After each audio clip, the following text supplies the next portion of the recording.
peuple. La politique sans filtre.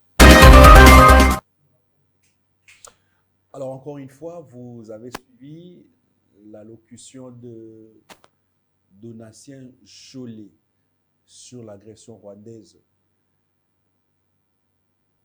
Selon l'Église catholique, bon, je ne veux pas non plus, je ne veux pas généraliser l'Église catholique, mais selon la SYNCO, parce qu'il est le porte-parole de la SYNCO, entre le Rwanda et la RDC, nous tous, nous nous battons. C'est-à-dire que personne d'entre nous ne peut se victimiser. La situation jase dans l'opinion et nous allons essayer d'analyser à profondeur si il a, oui ou non, raison.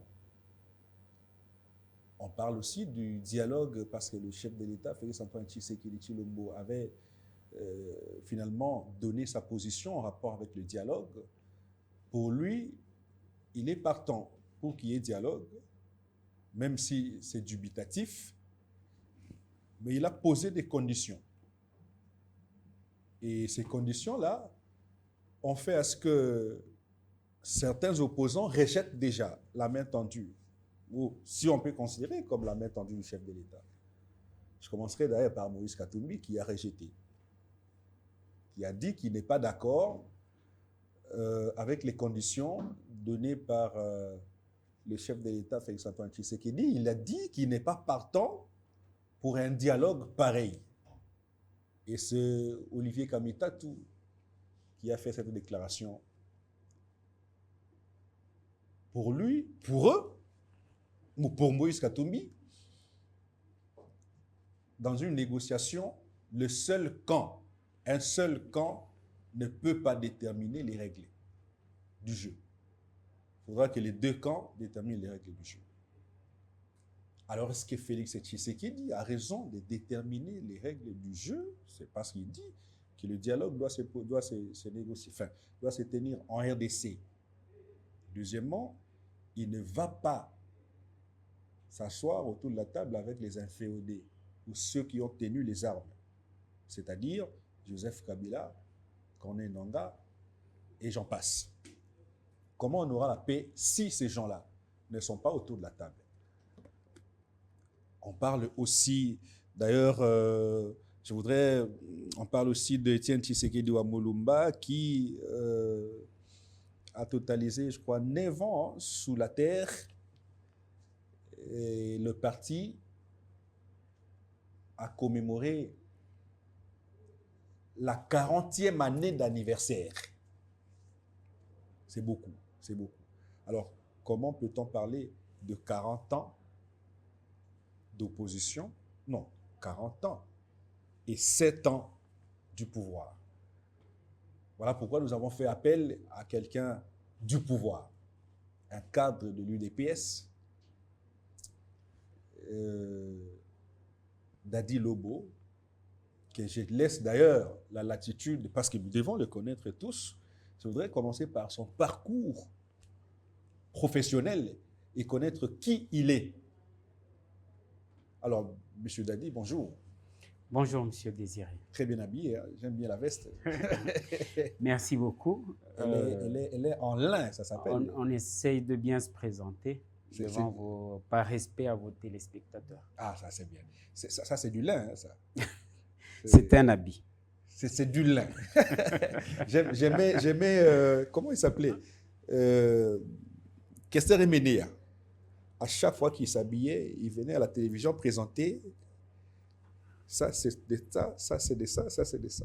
Et quand je vous ai vu, nous avons tous grandi un tout petit peu dans cette ambiance-là. Oui, oui, oui. Les Congolais, nous tous, les oui. Congolais, nous aimons bien nous présenter. Je oui. vois votre belle cravate et la belle chemise que vous avez, la concordance des couleurs. Aïe, on sent que tous, on est sortis quelque part de Papa Wemba ou de Kester Emenea. Donc, oui, ça c'est la vérité. Ouais, c'est normal. Alors, vous allez bien, vous? Oui, ça va, ça va. Dadi Lobo, en dehors de l'UDPS. Déjà, vous êtes qui à l'UDPS? Je suis Dadi Lobo, membre de la commission permanente pour l'égalité entre hommes et femmes, qui est dirigée par Madame Judith Kabemba au niveau de l'UDPS. Voilà, ça c'est à l'UDPS ce que je suis en dehors. Mais aussi pour le moment, j'ai une autre casquette. Je suis dans la commission préparatoire du congrès. Donc, dans la petite sous-commission chargée de réviser les statuts. Donc, je suis là-dedans. Professionnellement, qu'est-ce que En dehors de l'UDPS, donc je suis économiste, développement. J'ai eu mon bac plus 5 il y a quelques années, plus de 20 ans maintenant, je crois. Plus de 20 ans 20 ans maintenant, 20 ans maintenant, disons. 20 ans. 20 ans maintenant. Ça fait que j'ai eu mon bac, ma licence. Vaste expérience. Comme on le dit. Et j'ai commencé à travailler depuis 2007. Donc, ça fait 19 ans pratiquement d'expérience. Plus précisément dans le domaine des finances d'entreprise, où j'ai pratiquement gravi tous les échelons jusqu'à être directeur administratif et financier des multinationales, notamment sud-africaines, belges, allemandes. Après, je suis devenu directeur général d'une multinationale allemande. Maintenant, je travaille pour mon propre compte en partenariat avec une autre multinationale allemande.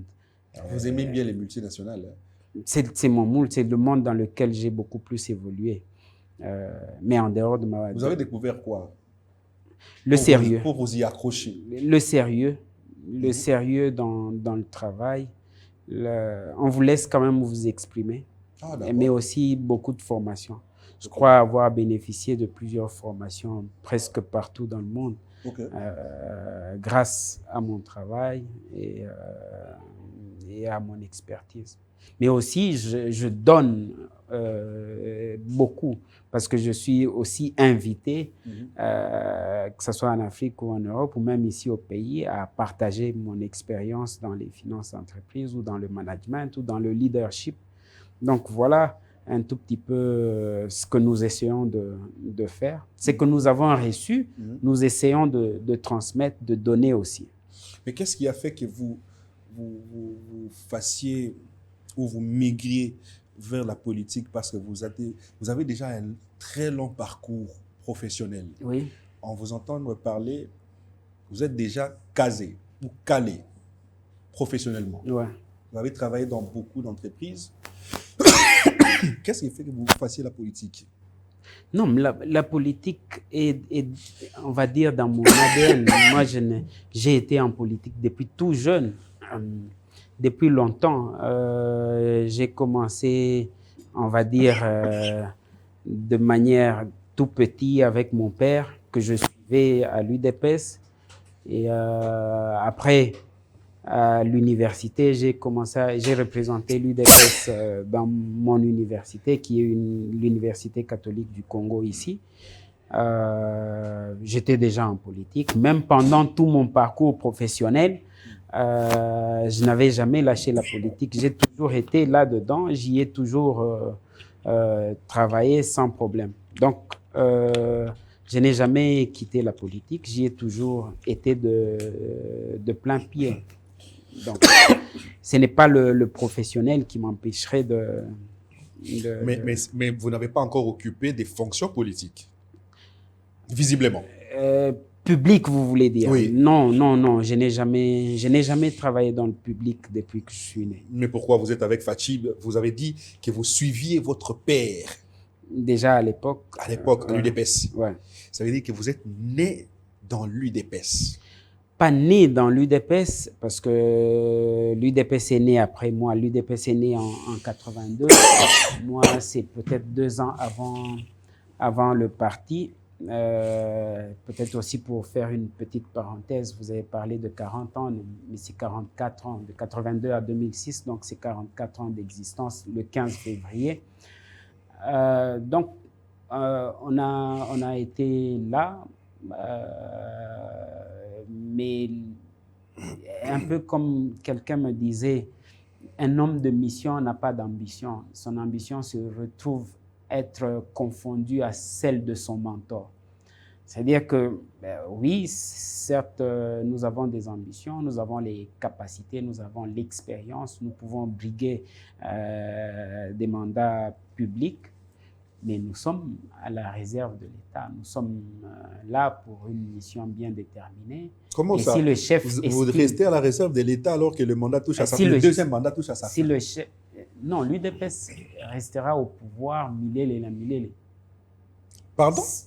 L'UDPS a la prétention, nous voulons nous battre pour rester au pouvoir milele na milele. Ah, vous avez arrangé. Vous avez dit l'UDPS restera au pouvoir. Oui, mais c'est ça, nous nous battons pour ça. Vous allez vous battre pour ça.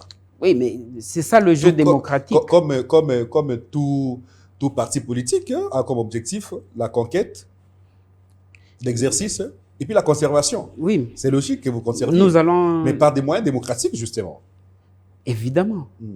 La démocratie est dans l'ADN de l'UDPS. Mais comment vous comptez poursuivre? Pourquoi vous êtes avec Fathi jusqu'aujourd'hui alors que il n'a jamais pensé à vous? Parce que vous, en tant que jeune, vous avez grandi à l'UDPS pratiquement, aux côtés de votre père. Aujourd'hui, Fathi est au pouvoir il y a 7 ans et demi pratiquement. Et en 2028, logiquement, Fathi devra laisser le pouvoir. Vous n'avez pas peur que Fathi quitte le pouvoir et que vous n'ayez rien? Je n'ai pas peur, mais aussi, j'ai appris à être humble. Dernièrement, j'ai eu à rencontrer plusieurs pionniers de l'UDPS, des gens qui ont combattu et qui ne sont toujours pas nommés. Vous vous imaginez, à l'UDPS, nous sommes des millions.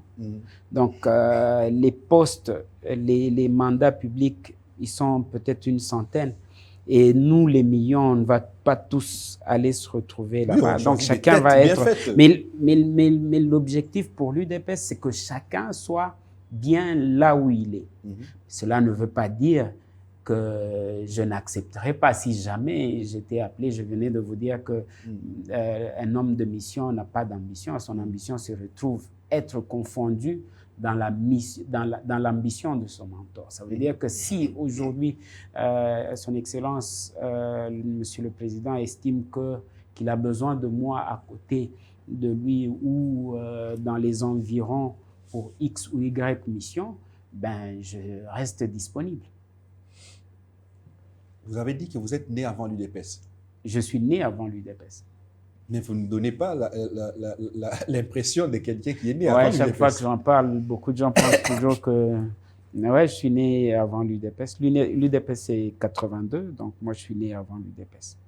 Waouh! Professionnellement, qu'est-ce que vous n'avez pas encore fait et que vous rêvez? Je crois avoir gravi tous les échelons dans le privé, dans les multinationales où j'ai évolué. Maintenant, mon ambition, c'est de partager cette expérience dans le public. Donc, je crois que si jamais un jour on me mettait dans le public, je pourrais appliquer ce que j'ai pu engranger comme expérience au niveau du privé et l'amener dans le public. Je crois qu'il y a beaucoup à faire là-dedans et je crois que je peux apporter du nouveau. Vous n'êtes pas comme Claude Ibalanki. Vous êtes frustré, mais vous ne vous exprimez pas. Et finalement, on vous verra rejoindre l'ennemi et puis faire des points de presse, des déclarations sous prétexte que si on vous prive à manger, est-ce que vous allez dormir de faim ou vous allez mourir de faim ou vous allez vous battre pour chercher quoi manger? Vous ne serez pas comme Claude Ibalanki parce que le deuxième mandat touche à sa fin, j'insiste. J'aime beaucoup cet adage et c'est le Sphinx qui le disait souvent. Il parlait souvent du bal des chauves.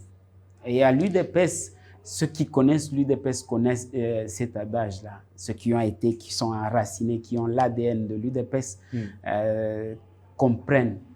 Au fait, le bal de chauve plus il perdure. C'est comme une invitation qu'on lance à un bal, à une fête, qu'on lance à seulement ceux qui sont chauves, ceux qui ont des calvities.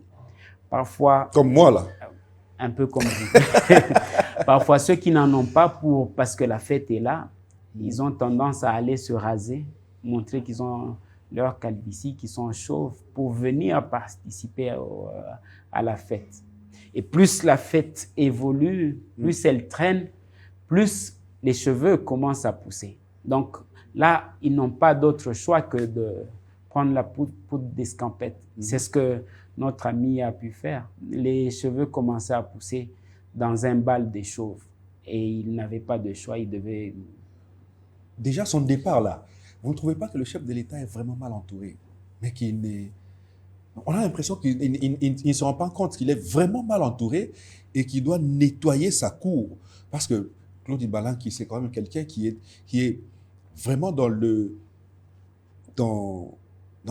dernier cercle du chef de l'État.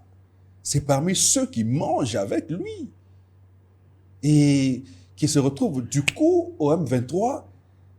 Vous n'avez pas peur qu'un jour, Félix se réveille et qu'il n'a plus personne autour de lui? L'UDPS, c'est une longue expérience. L'expérience qu'on a eu à connaître dans l'opposition, plus de 37 ans dans l'opposition, nous a appris beaucoup de choses. Ça veut dire qu'en politique, on a besoin même des traîtres. Ah bon? Ouais. Parce que vous pouvez toujours faire passer un message dans l'autre camp à partir des traîtres, s'ils sont déjà démasqués. Oui. Donc, il était là. Si vous avez suivi la dernière matinée du secrétaire général faisant la fonction de président AI, il vous a expliqué qu'on l'a vu vendre les histoires, qu'on l'a vu faire des choses, qu'on l'a vu. Ça veut dire qu'il était déjà démasqué, mais on l'a quand même... Mais vous l'avez gardé? Parce qu'il fallait premièrement avoir des preuves solides, mais en même temps, il pouvait être un courroie de transmission de certaines informations erronées dans le camp de l'ennemi. Ça veut dire dès lors qu'on sait que telle personne peut jouer double jeu, on peut lui faire passer des informations erronées de l'autre côté. Les traîtres ont leur rôle et je crois qu'il est traité de cette manière-là. Aujourd'hui, que pouvez-vous dire à Félix Tshisekedi qui est mal entouré? Vous pensez qu'il est mal entouré ou vous avez un argument contraire? Non, je ne parle pas de... Il s'est choisi des collaborateurs qu'il a et les résultats qu'on arrive à avoir à gauche, à droite nous prouvent quand même à suffisance que le contraire de ce que vous dites. S'il était mal entouré, on n'allait pas avoir les résultats, certains résultats. Donc il n'est pas mal entouré? Non, je dis s'il était autant mal entouré, on n'allait pas avoir les résultats que nous avons sur terrain à gauche, à droite. Donc, ça veut dire qu'il y a, dans une équipe, il y a des bons et des mauvais.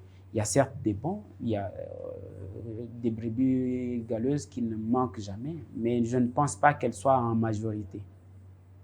Pourtant, vous êtes le premier à dire que le chef n'est pas aussi mal entouré que ça, alors que c'est pratiquement tout le monde, même ceux qui sont avec vous au parti, qui crient que le chef de l'État est très mal entouré. Peut-être que moi je suis différent. Il doit commencer par assainir. Peut-être que moi je suis différent. Je ne suis pas dans la politique de toi de là que je m'y mette. Ah, ceux-là sont dans cette politique-là. Je ne le dis pas. Si c'est ça votre conclusion, je vous laisse prendre toute la responsabilité. Mais poser la question à ceux qui disent ça, ils aimeraient que ceux qui seraient mauvais de l'autre côté soient remplacés par qui? Je présume que la réponse serait par eux-mêmes. Donc, je crois qu'à un moment, nous devons apprendre à être humbles. Et moi qui ai gravi assez d'échelons sur le plan professionnel, je sais que la tâche n'est pas du tout facile, surtout quand on est en face de grandes responsabilités. Ça vous demande d'avoir certaines informations qui peuvent faire croire au public que les décisions que vous prenez sont des mauvaises décisions, alors que vous qui êtes en face de certaines informations que le public n'a pas, vous savez que ce sont les décisions salutaires.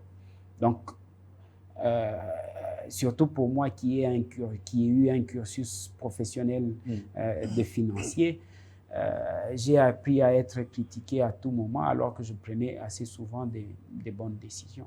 Ah, d'accord. Sur base des informations à ma disposition, que les autres n'ont pas nécessairement. Cholet, Donatien Cholet. Sur Top Congo, je cite même le média parce que c'est pas un secret. Cholet nous a dit que le Congo n'est pas agressé. Le Rwanda n'agresse pas la RDC. Nous nous battons mutuellement. Il est allé plus loin pour dire que si le M23 tue, mais le gouvernement congolais aussi tue. Si le M23 fait des crimes dans la partie Est, mais le gouvernement fait des crimes partout en RDC, et qu'entre nous et le Rwanda, personne ne peut dire qu'il est victime. Tous nous sommes des victimes parce que nous nous battons. Cette fois-ci, vous êtes... si vous analysez profondément, la Senko n'a-t-elle pas raison de penser ainsi? D'abord, j'aimerais faire la nette distinction entre l'abbé Cholet ou Monseigneur Cholet et la Senko. C'est lui le porte-parole de la Senko. Il n'était pas mandaté par la Senko pour passer dans cette émission-là. Je suis catholique, je sais ce que je dis. Deuxième chose, j'ai un tout petit peu comme lui envie de croire que c'est l'IA qui a été utilisée pour qu'on monte de tels propos qui l'engageraient. Mais on a monté ça. Je dis que j'ai envie vraiment de croire qu'il s'agit là de l'IA. Ok. Mais vous l'avez suivi? J'ai suivi personnellement sur Top Congo. Ça laisse croire qu'il y a des gens qui a toute une dynamique d'hommes politiques et peut-être d'hommes de religieux ou pasteurs qui est au Congo pour tenter de sauver le Rwanda au Congo. Oh. Et je commence à me demander si le mouvement qui était créé là, on appelait ça comment? Sauvons la RDC. Est-ce que ce n'était pas Sauvons le Rwanda en RDC? C'est la question que je commence à me poser juste en suivant ça. Je crois qu'il a engagé sa propre responsabilité, il a engagé sa crédibilité.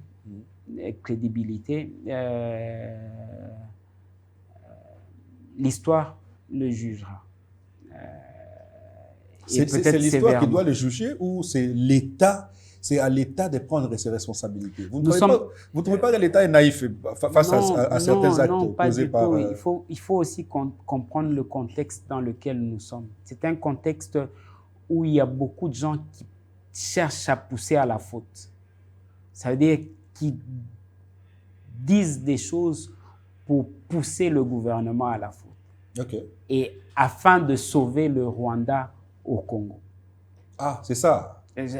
C'est l'impression que ça donne. Ça veut dire qu'on veut pousser l'État congolais, ceux qui ont l'impérium ici, à commettre une faute qui pourra... Élaver le nom du Rwanda. Élaver le nom du Rwanda au Congo. Et vous verrez qu'à chaque fois que le Rwanda est mis à mal, il y a des politiques qui commencent à s'agiter, il y a des pasteurs qui s'agitent, il y a parfois des prêtres ou des évêques qui s'agitent, pas tous. Je ne parle pas de l'Église catholique, moi-même je suis catholique, mais vous verrez qu'il y a des individus bien déterminés qui s'agitent à gauche, à droite, comme pour venir sauver le Rwanda au Congo.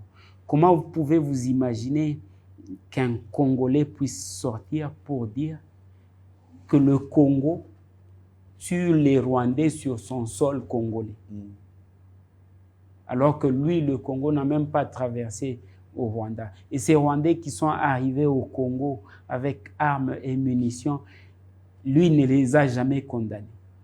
Donc le Congo, si on comprend bien les propos, devrait croiser les bras et attendre. Et se regarder mourir. Et se regarder mourir.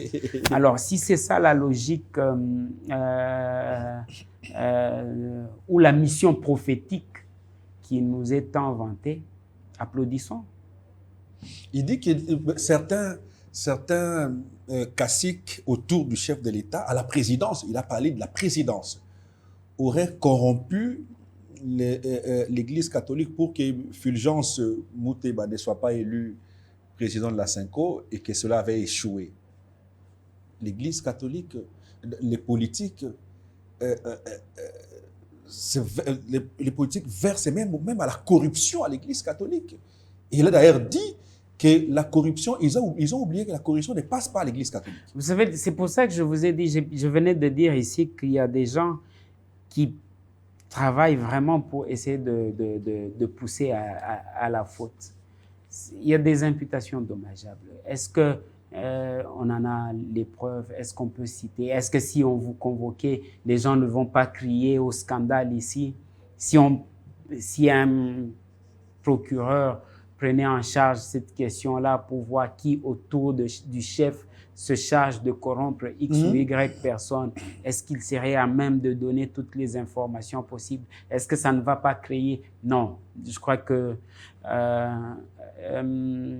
laissons les gens se dévoiler eux-mêmes. Et le processus dans lequel nous sommes, il est en train de porter ses fruits.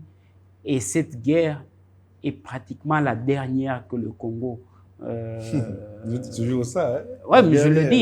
Et nous sommes... dernière, depuis toujours, la dernière. Oui, la oui, dernière. mais nous sommes en train de trouver des solutions. Et chaque fois que je viens ici, je vous dis toujours que la guerre n'est pas que militaire. Ce n'est pas seulement question d'armes. La guerre est aussi diplomatique, elle est aussi communicationnelle. Et je crois qu'aujourd'hui, les gens commencent à voir les produits, les résultats petit à petit. Fulgence Muteba, qui est d'ailleurs président de la Cinco, élu, qui a analysé l'accord que la RDC a signé à Washington. Selon Fulgence Muteba, la RDC aurait bradé toutes nos richesses.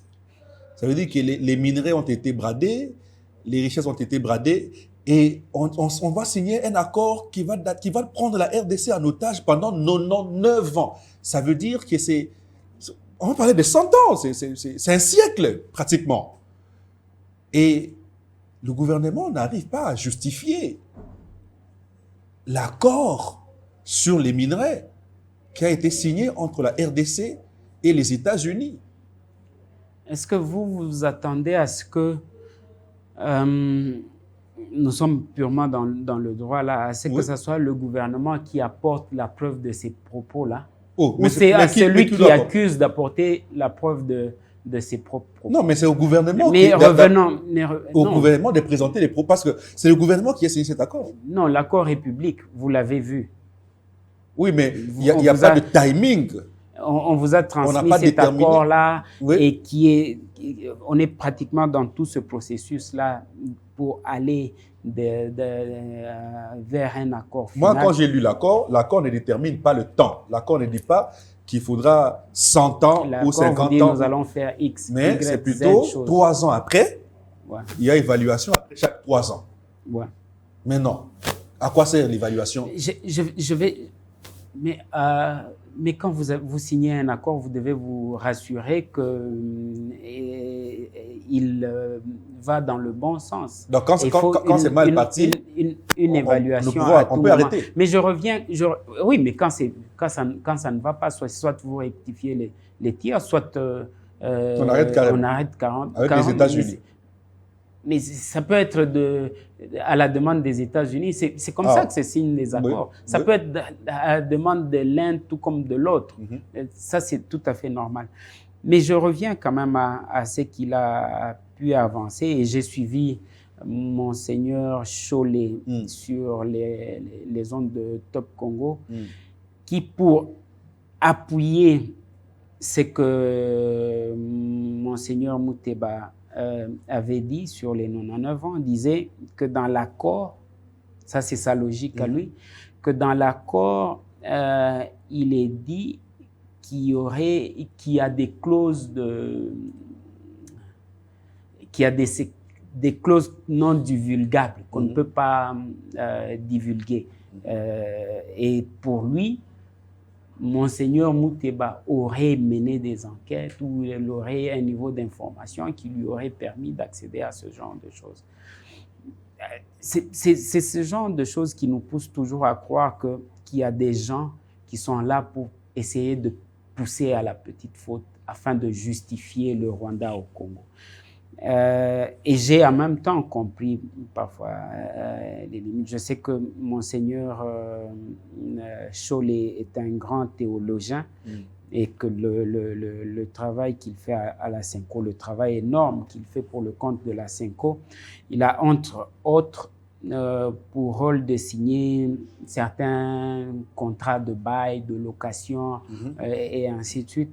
Et c'est peut-être avec l'habitude de ce genre de contrat qui se dit que dans un contrat, il ne peut pas y avoir des clauses qui puissent être un secret. Non, dans tous les contrats normaux, commerciaux et autres, ce genre de clauses de non-divulgation de certains aspects existent.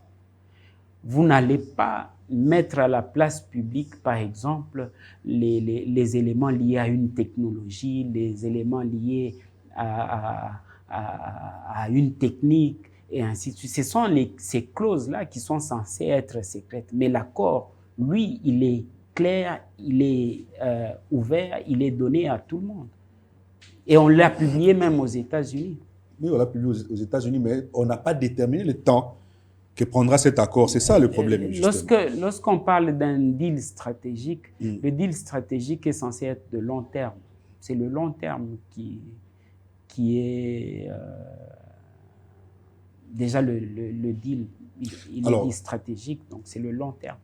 À la suite des récentes précisions du président de la République, son Excellence M. Félix-Antoine Tshisekedi Tshilombo, relative à l'éventualité de la convocation d'un dialogue national et face aux réactions enregistrées au sein de l'opposition politique, notamment celle d'Ensemble pour la République et d'Envol, la dynamique de cadre de l'UDPS pour la 4e République juge nécessaire de fixer l'opinion nationale et internationale. Déclaration signée Kangulu Lobo Dadi, qui est coordonnateur. Vous vouliez dire quoi? Vous avez répondu à l'opposition qui a dit non au dialogue ou vous avez... Non, nous avons posé juste le base. La première des choses que les gens doivent comprendre, c'est que le dialogue est dans l'ADN même de l'UDPS. Même d'Africains. Même de l'UDPS déjà. Le dialogue est dans notre ADN. Ce n'est pas lié à un événement conjoncturel. Non, le dialogue pour nous, il est permanent et il se fait chaque jour. Deuxième principe, c'est que le dialogue véritable et légitime est celui qui implique le peuple, le souverain primaire. C'est par des mécanismes que nous connaissons, soit les urnes, soit par des consultations que nous connaissons. Mais revenons à ce que les hommes politiques cherchent. Premièrement, nous voulons que ce dialogue-là ne soit pas une blanchisserie.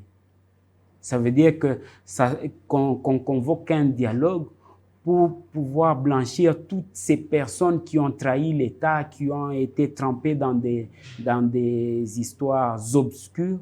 Et puis, le dialogue va venir pour les laver et les blanchir. Non, nous ne voulons pas d'un dialogue dans ce sens-là, parce que j'ai compris dans certaines de leurs déclarations qu'il s'agissait, qu'ils voyaient les choses de cette manière-là. Deuxièmement, c'est que même au niveau de la facilitation, nous ne voulons pas d'une facilitation qui viendrait avec des personnes dont les accointances avec l'ennemi ne sont plus cachées. Les gens nous parlent des évêques dont on venait de parler. Pour nous, il n'est pas question, du moins pour moi, il n'est pas, et pour la dynamique, il n'est pas question que ces gens-là, que les évêques ou les pasteurs viennent encore comme facilitateurs, alors qu'il y a des soupçons d'acquaintance sérieuse avec l'ennemi. Troisième chose, c'est que nous ne voulons pas d'un dialogue qui viendrait ressusciter ceux-là que le processus démocratique a renvoyé au cimetière. Ça veut dire que tous ces gens qui n'ont pas été élus, s'ils doivent profiter du dialogue pour se refaire une santé politique, nous disons non. Quatrièmement, nous disons que le chef de l'État est le seul à avoir une légitimité réelle. Ça veut dire 73,47%, si je ne me trompe pas, au suffrage universel. Ce n'est pas tout le monde qui peut l'avoir. Il est celui qui peut mieux engager, convoquer le dialogue et en fixer l'agenda. Poser même des conditions. Mais c'est lui qui connaît les desiderata du peuple. C'est lui qui a été élu par le peuple. C'est comme ça. À 73. Le dialogue n'est pas pas là pour... On vous a dit que on ne peut pas, dans une négociation, on ne peut pas avoir un seul camp qui détermine les règles. Non, il ne s'agit pas d'une négociation pour le pouvoir. Il ne s'agit pas d'un problème de légitimité. La légitimité, elle est réglée. Mais pourquoi vous organisez un dialogue Lui, Kamita Touksi, il parle là, il parle au nom de qui? De Moïse Katumbi, justement. Non, ça veut dire que quand on est en démocratie, l'UDPS ou l'Union sacrée viendrait et vous dirait, nous parlons au nom du peuple congolais. Parce que le peuple congolais nous a donné mandat. Lui, il n'a pas de mandat pour parler au nom du peuple congolais. Il parle en son nom. Katumbi n'a pas été élu, il n'a pas de mandat du peuple. Il donne un avis. Maintenant, vous venez demander à quelqu'un qui a un contrat avec le peuple à suivre d'autres personnes. Mais comme nous avons le dialogue dans notre ADN, nous acceptons. Mais en même temps, ce qui est dangereux encore, le dialogue ne doit pas venir pour revoir les décisions de justice ou certaines procédures administratives. Vous dites exactement ce qu'a dit le chef de l'État, mais on a l'impression que ça sera vraiment de la fiction. Comment ça? J'ai l'impression que vous rêvez grand de ce que vous n'avez pas. Parce que qu'est-ce qu'on n'a pas? Le dialogue a pour objectif imposer la paix dans la partie est de la RDC ou trouver la paix dans la partie est de la RDC. Mais déjà, quand le chef de l'État exclut... Monsieur Désiré, vous pensez que si Katumbi s'assoit à côté de Fayoulou et de... qui d'autre?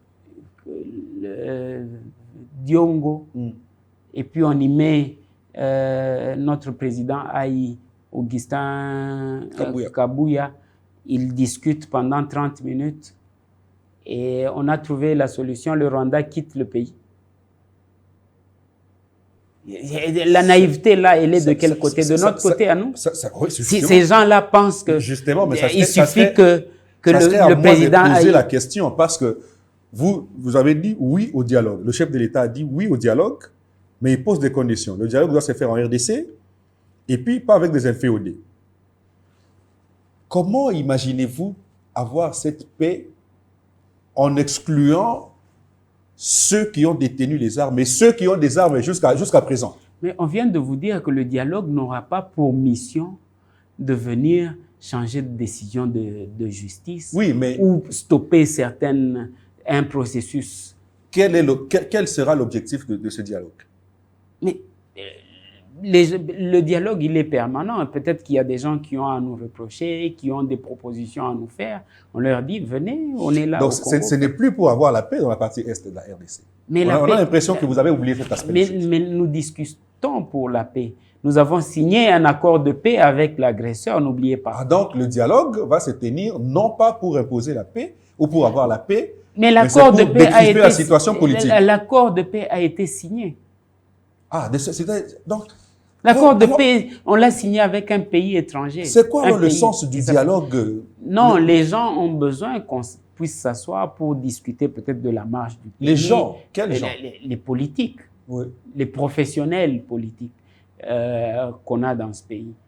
Mais ils ont besoin de discuter. Mais peut-être qu'ils confondent d'époque. Ils pensent que nous avons un problème de légitimité. Nous ne sommes pas en 2005 ou 2006. Non. Ici, nous avons un président élu à 73,47% et qui a la confiance du peuple. Pourquoi alors le dialogue? Nous ne sommes pas demandeurs. Nous acceptons une démarche, mais pas, nous ne sommes pas quémandeurs. Si vous estimez que vous organisez le dialogue ou le chef de l'État organise... C'est pour ça qu'on leur a dit, si vous voulez dialoguer avec nous, venez au Congo, on va discuter. Si vous estimez que le chef de l'État organise ce dialogue, non pas pour obtenir la paix dans la partie Est, parce qu'il n'y aura pas de paix après ce dialogue. L'accord de paix, on l'a signé avec le Rwanda, parce que c'est le Rwanda le problème. Et maintenant, pour que ça se matérialise, le Rwanda, pour emprunter les propos du ministre de la Communication, Mouyaya, a un fils, a un bras armé ici au pays qui s'appelle le M23. Donc maintenant, pour matérialiser ça, pour les faire sortir, on a besoin de discuter des mécanismes et autres avec, je crois que vous mais avez pas dit, avec eux. Pas avec eux. Ils sont partie prenante au M23 ou avec le Rwanda. Monsieur Lobo, admettons que, je vous pose la question d'une autre manière. Admettons qu'aujourd'hui, le chef de l'État vous prend vous, il prend Martin Fayoulou, il prend Sesanga, il prend Katumbi, il prend ceux qui n'ont pas tenu les armes autour de la table et ils dialoguent. Ils sortent tous un gouvernement d'union nationale. Parce que c'est ça, justement. C'est ça l'objectif. Non, mais très souvent, quand il y a dialogue, nous pensons et nous connaissons que ça aboutit toujours à la sortie d'un gouvernement d'union nationale. Et qui serait responsable de l'après-dialogue, du bilan de l'après-dialogue? Oh. Ça sera sous le mandat de qui? Mais c'est vous qui acceptez et c'est vous qui gérez, non? Donc, nous allons accepter de partager notre mandat avec ceux qui avaient échoué. Mais refusez alors carrément le dialogue. C'est ça, justement. Non, mais ça veut dire que nous allons y aller ensemble et alors nous co-gérons, mais avec comme but, comme implication que c'est notre mandat à nous tous. Le mandat est de l'UDPS. Ça, c'est clair. Le mandat, il appartient à l'UDPS. Maintenant, si vous faites le dialogue, vous avez un gouvernement d'union nationale, par exemple. Ou qui va moi, c'est d'abord la paix. Estimez-vous qu'après ce dialogue, nous aurons la paix? Kabila, Nanga et consorts vont déposer les armes. C'est pour ça qu'on a posé Non, Kabila et les Nanga, leur question est réglée par l'accord de paix. Et dans l'accord de paix qu'on a signé, ou même dans l'accord de Doha, n'oubliez pas que la justice ne va pas être mise entre parenthèses. Ceux qui ont été poursuivis par la justice vont le demeurer. Vous ne pouvez pas dire au chef de l'État d'arrêter cette démarche-là, par exemple. De qui? Vous voulez qu'on mette l'État entre parenthèses? Joseph Kabila l'a fait en 2006. Il a trouvé un pays Parce qu'en 2006, il n'était pas légitime. Il a trouvé un pays morcelé. Il a fait profil bas. Nous avons en 2006, il n'était pas légitime. Nous avons eu un +4. Finalement, on a eu des élections crédibles en 2006 où il sortira président de la République. Parce qu'en ce moment-là, il n'était pas légitime. Est-ce que Félix ne peut pas emboîter les pas de Joseph Kabila, ne fût-ce que pour la paix? En 2006, Joseph Kabila n'avait pas de mandat du peuple. Il s'était imposé. Oh. C'est ça la réalité. Non? Les premières élections ont eu en 2006. Avant 2006, le dialogue de Sun City, c'était justement pour régler la question de légitimité. C'est pour ça qu'on a fait une ouverture. Mais là, maintenant, la question de légitimité n'existe pas. Est déjà réglée. Mais eux disent qu'il n'est pas légitime parce que vous avez suivi même Ibala qui a dit que les élections 2023 Il a reconnu que le président de la République a été élu. Au M23 là-bas. Oui, il l'a dit. Même Nanga ne remet pas en cause. Il peut avoir... Ils disent qu'on a eu des élections chaotiques. Mais est-ce que ça remet en cause l'ordre d'arrivée? Je me rappelle encore de cette histoire. Est-ce que ça remet en cause l'ordre d'arrivée? Est-ce que quelqu'un peut venir nous brandir noir sur blanc? Même l'Église catholique et l'ECC qui s'étaient faites observatrices, les deux églises s'étaient faites observatrices, elles n'ont pas remis en cause l'élection du chef de l'État. Elles ont accepté, elles étaient d'accord. Donc le problème de légitimité ne se pose pas. Et ici, nous sommes en face d'un président qui a non seulement la légalité, mais aussi la légitimité. Ce qui manquait en 2005 pendant le dialogue intercongolais. Vous êtes de ceux qui pensent que Fachi a une mission et qu'il n'a pas de mandat, comme j'entends dire, beaucoup de jeunes le disent actuellement, Fachi a une mission, Fachi, on ne veut pas regarder Fachi en termes de mandat, son dernier mandat prend fin en 2028, mais il doit aller au-delà parce qu'il doit achever sa mission. C'est-à-dire, mettons de côté la Constitution. Je prends juste les concepts. Je ne comprends pas trop le sens de leurs propos, mais quand j'entends le concept, est-ce qu'une mission ne peut pas exister dans un mandat ou vice-versa? Un mandat dans Pour eux, la mission... Je ne comprends pas. On vous confie la mission, mais on vous donne également le timing pour achever la mission. Mais à la fin du timing donné, la mission n'est toujours pas... Vous vous remettez envers le peuple. C'est ça le principe démocratique. Ça veut dire, à la fin d'un cycle de 5 ans, vous remettez votre avenir entre les mains du peuple pour qu'il détermine si vous allez continuer ou pas. Et l'UDPS a accepté ce principe-là et elle s'est toujours battue pour ce principe-là. Il va demeurer. Et nous avons notre champion, nous comptons le maintenir là, et à chaque fois que le peuple le voudra. Vous n'êtes pas de ceux qui pensent qu'il doit rester là jusqu'à ce qu'il va achever sa mission. Non, c'est pour ça que je dis, peut-être que je ne comprends pas bien les concepts. Moi, je suis de ceux qui pensent que nous devons nous battre pour que le peuple puisse le maintenir au pouvoir. C'est ça le jeu démocratique. À travers les élections. Mais évidemment. Ah, donc... C'est ça le principe. Mais la Constitution que nous avons aujourd'hui ne permet pas... Moi, je suis au niveau du souverain primaire. Oui, justement. C'est-à-dire que le souverain primaire est au-delà de tout autre entendement. C'est ce que de tout accord, de toute réglementation. La Constitution est l'émanation du souverain primaire. À un temps X. Non, le souverain primaire s'est exprimé à travers la Constitution. À un temps X et dans des conditions bien déterminées. Mais maintenant, le souverain primaire là, qui vous a dit que le chef de l'État fait un mandat renouvelable une seule fois. Je viens de dire que... Est-ce qu'il y a encore un autre mécanisme à faire pour le maintenir là? En dehors de ce que la Constitution a déjà défini. Je viens de dire ici que le souverain primaire s'était exprimé sur la Constitution à un temps X et dans un environnement bien déterminé, dans des conditions connues. C'est-à-dire quoi? Vous voulez dire quoi? Je veux dire juste que en ce temps-là X, dans cet environnement-là, dans les conditions qui étaient de cette époque-là, l'UDPS s'était levée pour dire qu'elle n'acceptait pas ce processus-là et que dès qu'elle arriverait au pouvoir, elle reposerait la question au peuple pour qu'on arrive à un entendement commun de la marche de notre pays. Vous nous ramenez au changement de la Constitution.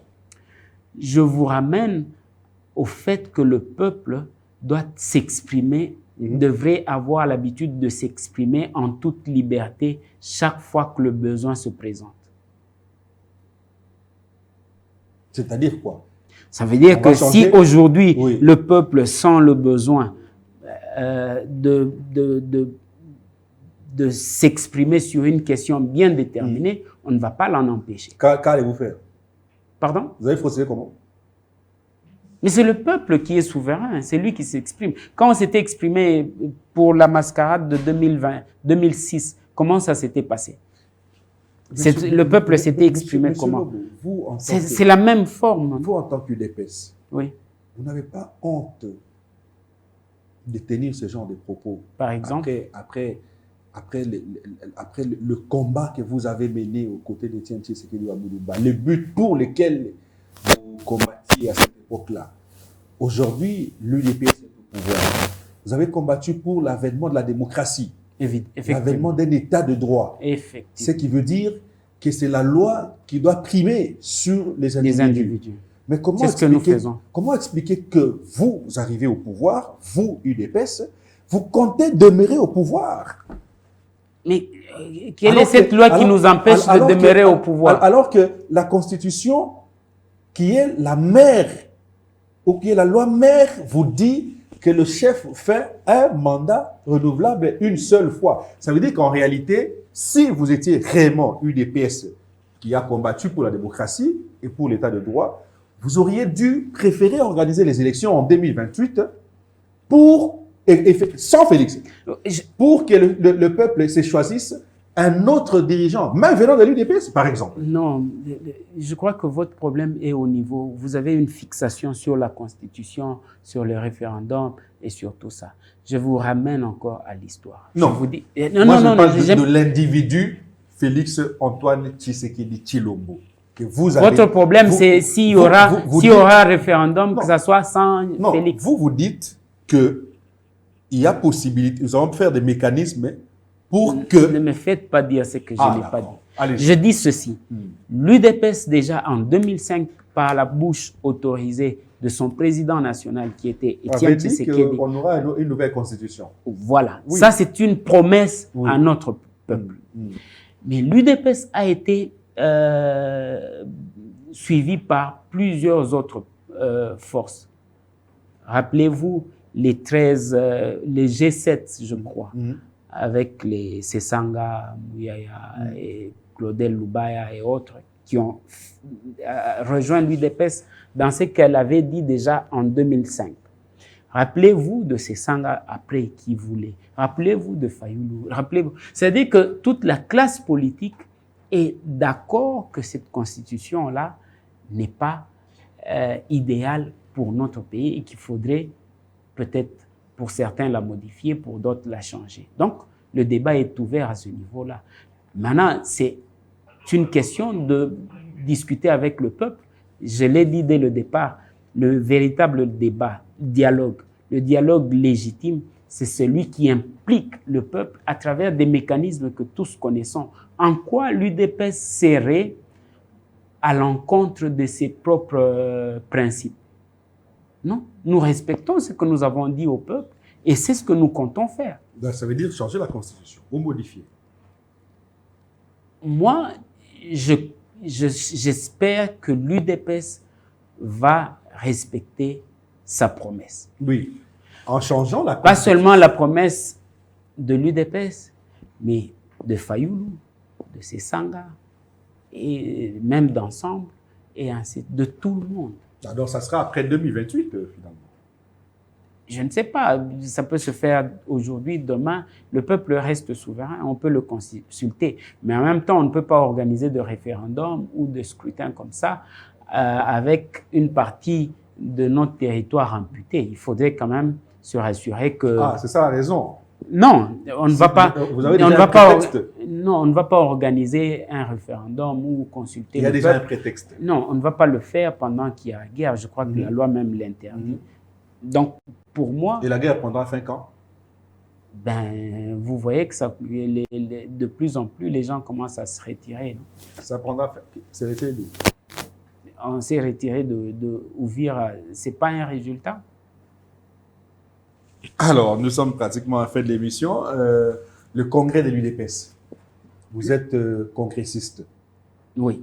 J'entends dire par d'autres personnes que le Congrès a pour objectif actualisation du statut. Les autres parlent d'élection ou nomination de nouveaux CG. Et j'entends dire de non. J'entends dire Deo Bizibou, Augustin Kabouya. J'entends parler également de Topin Kabongo, qui est congressiste. Quel est réellement l'objectif de ce congrès, qui d'ailleurs a failli se tenir le mois passé, mais jusqu'aujourd'hui, j'entends encore dire que c'est ce 13 février. Chaque fois quand je me réveille ou que je me rase ou que je vais au salon, j'ai toujours rêvé mettre mon expérience au service de l'UDPS. Je ne vois pas pourquoi vous devez vous concentrer sur X, Y personnes, alors que l'UDPS, c'est plusieurs ambitions, c'est plusieurs personnes. Donc, maintenant, revenons au Congrès. Le Congrès, effectivement, il est convoqué pour qu'on puisse travailler sur les statuts. Maintenant, c'est juste ça. Les statuts, attention, les statuts révisés, ça peut être révisité de fond en comble. Imaginons, par exemple, que les congressistes puissent opter pour un président, par exemple, et un vice-président, ou puissent opter pour la suppression du poste de président et garder secrétaire général au parti ou secrétaire permanent, ou opter pour d'autres nomenclatures. Vous comprendrez avec moi qu'il y aura une implication sur le leadership du parti. Donc, je ne vais pas me risquer sur ce plan-là, mais est-il que le choix des congressistes pourra avoir un impact sur le leadership? Si on accepte de garder la structure telle qu'elle est, certainement qu'on pourra, mais si on se décide de changer de fond en comble la structure, ça veut dire qu'il y aura un impact. Maintenant, le problème qui restera là, c'est les dispositions finales, les dispositions transitoires, parce que vous n'allez pas sortir, par exemple, si vous optez pour d'autres structures et directement tout mettre de côté, vous commencez. Non, il faudrait prendre le temps qu'il faut. Peut-être que ce temps-là, ça sera le temps du mandat de celui qui est là, pour finir en beauté. Très bien. Alors, un dernier mot. Je voudrais que vous vous adressiez au chef de l'État qui voit ses proches le trahir et qui peut-être organisera le dialogue, bien qu'ayant déterminé les principes ou les conditions. Mais que doit-on faire pour que le chef de l'État réussisse à imposer la paix dans la partie Est? Les gens ne font que mourir. Les gens ne font que mourir. Mais on a l'impression qu'il joue à la montre. Non, je n'aimerais pas m'exprimer ou avoir la prétention de pouvoir donner conseil au chef de l'État, surtout pas en public de cette manière-là, mais j'aimerais dire quelque chose peut-être à la population ou au cadre de l'UDPS ou aux combattants. C'est que, je l'ai dit pendant l'émission, un homme de mission n'a pas d'ambition. Son ambition se retrouve être confondue dans celle de son mentor. Ici, nous avons notre chef qui est le président Félix Antoine Tshisekedi Tshilombo, qui est là, qui a une mission et qui a une ambition et une mission et une ambition. Notre ambition, c'est de pouvoir l'aider utilement à atteindre ses objectifs. Et l'aider utilement, c'est le soutenir dans la démarche qu'il est en train de mener.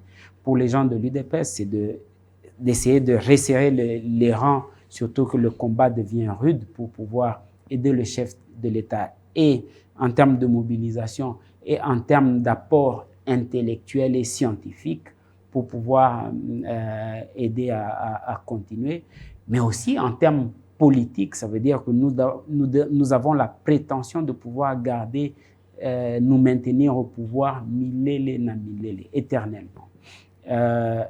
C'est de cette manière-là que nous pouvons aider utilement le chef de l'État. Pour la population congolaise, c'est de ne pas voir cette question de guerre comme étant un problème seulement de Félix Tshisekedi Tshilombo. C'est tout le monde. Ou seulement de l'UDPS. C'est de tout Congolais. Oui. Parce que nous devons, pour nos enfants qui doivent venir, nous devons relever ce défi et bouter l'ennemi dehors. Merci. Et aider surtout à mettre hors d'état de nuire l'ennemi interne, ou celui qui est en interne, qui a comme mission en interne de sauver l'ennemi dans ce pays. Et nous devons